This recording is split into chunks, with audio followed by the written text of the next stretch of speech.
Ia tidak dapat mengadakan satu mujizat pun di sana, kecuali menyembuhkan beberapa orang sakit dengan meletakkan tangannya atas mereka. Sudah dekat dalam diri Yesus. Namun kerajaan Allah itu tidak.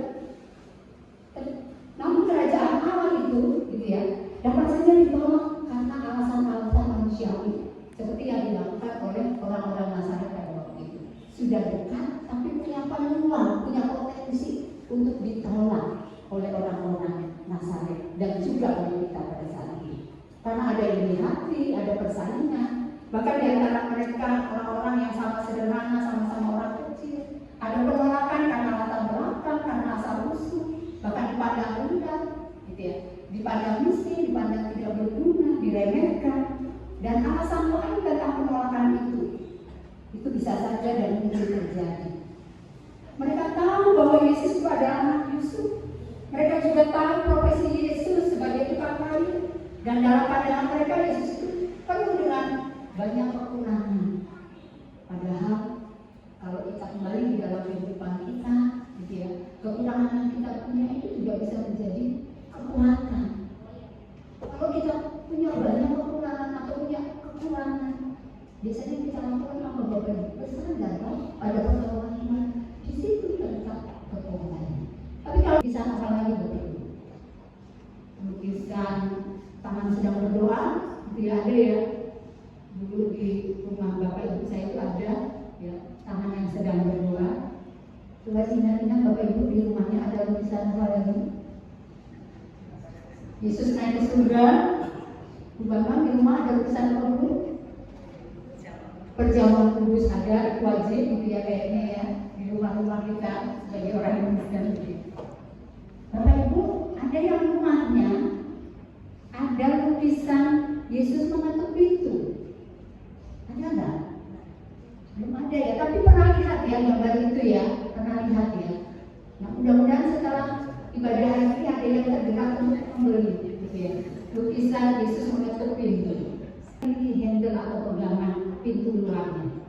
Karena itu adalah gambar Tuhan Yesus yang berdiri di depan pintu hati, bukan pintu rumah. Pintu hati itu hanya bisa dibuka dari dalam, penjelasan hal berikutnya.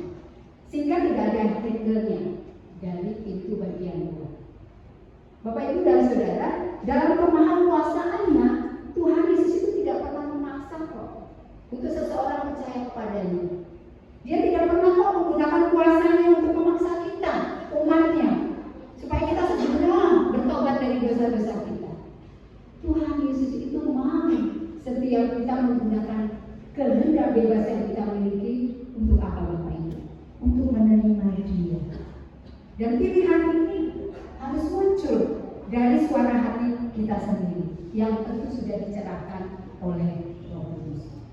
Dan bila saat ini kita masih jatuh bangun dalam dosa, atau masih menyembunyikan bagian-bagian dosa kita, atau tidak bisa melepaskan dosa kita, sehingga kita menjauh dari Tuhan, ingatlah Bapak Ibu, Tuhan Yesus sedang berdiri loh, dan mengetuk pintu hati kita.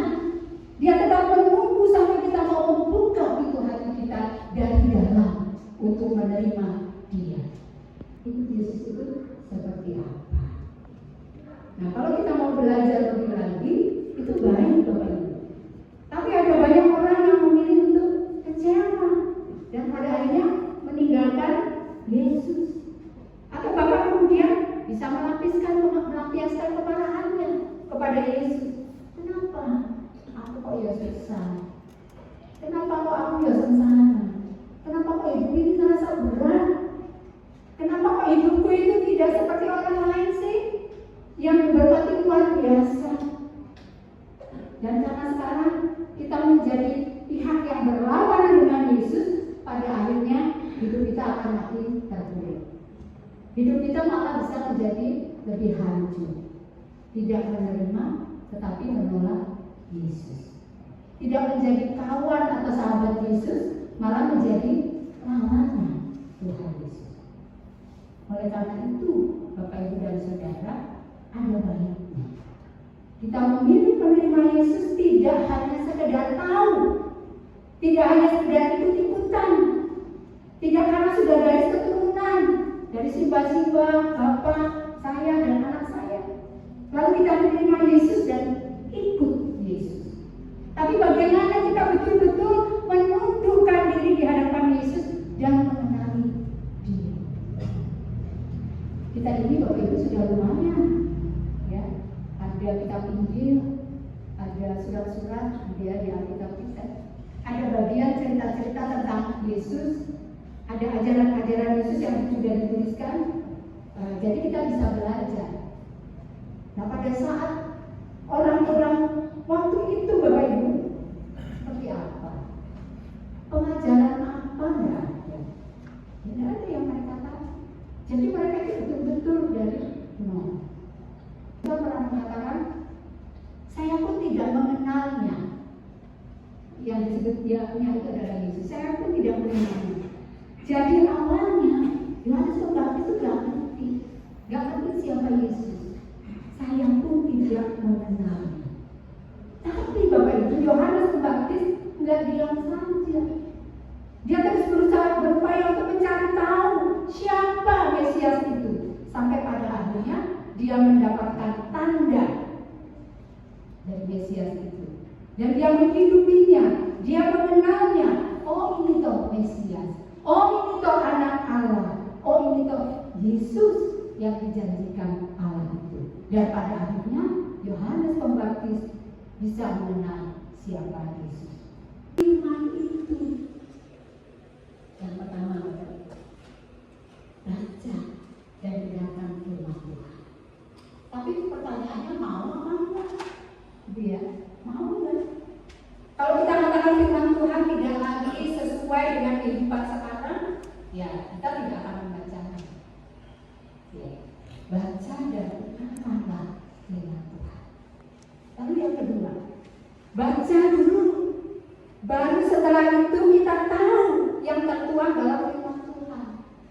Setelah kita tahu apa yang tertuang dalam firman Tuhan, itu kita bisa mengaitkannya atau menghubungkannya dengan peristiwa-peristiwa kehidupan kita. Suatu kali saya itu bercanda dengan anggota jemaat. Dia mengatakan, kenapa sih di Alkitab itu kalau bicara perdalaan yang ditulis itu selalu unta gitu ya? Ya ada sih keledai gitu ya, tapi ketika Yesus di arah-arah menuju Yerusalem, kok nggak ditulis pesawat terbang gitu ya? Nah, ya pasti kita bisa segera tahu lah ya Bapak Ibu ya, karena jawabannya kita pasti sudah bisa segera tahu. Karena zaman itu kan belum ada pesawat terbang, jadi mana bisa ditulis di dalam Alkitab. Sudah menjadi tanggung jawab kita Bapak Ibu untuk mengerjakan perintah-perintah Tuhan di dalam kehidupan kita.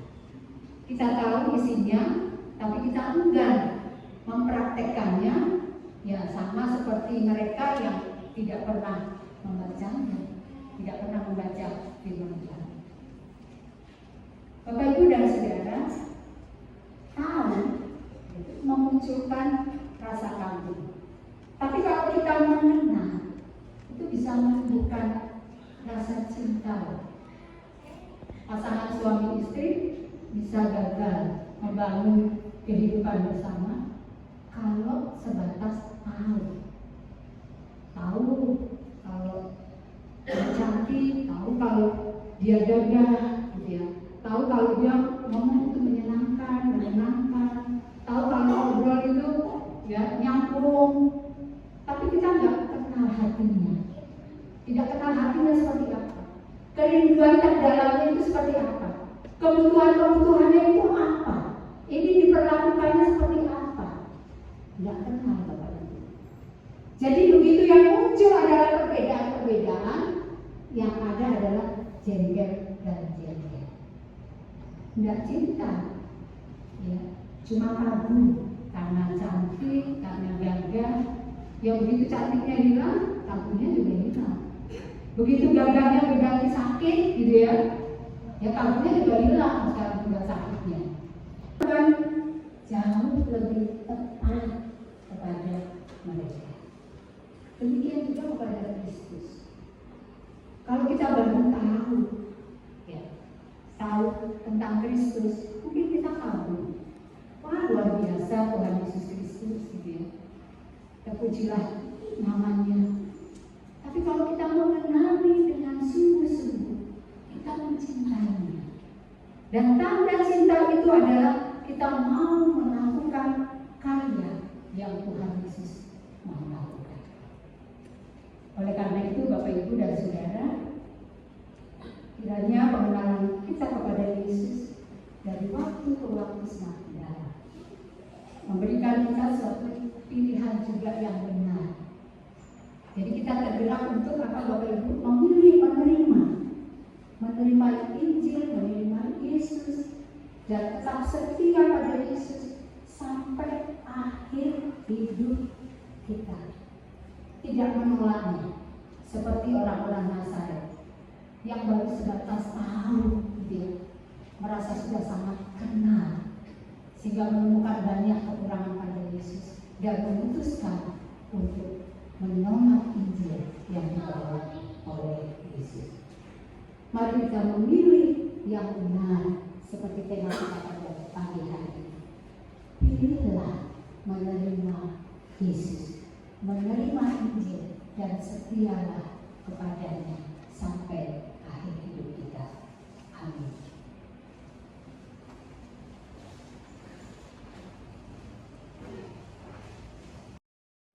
Tuhan memberkati engkau dan melindungi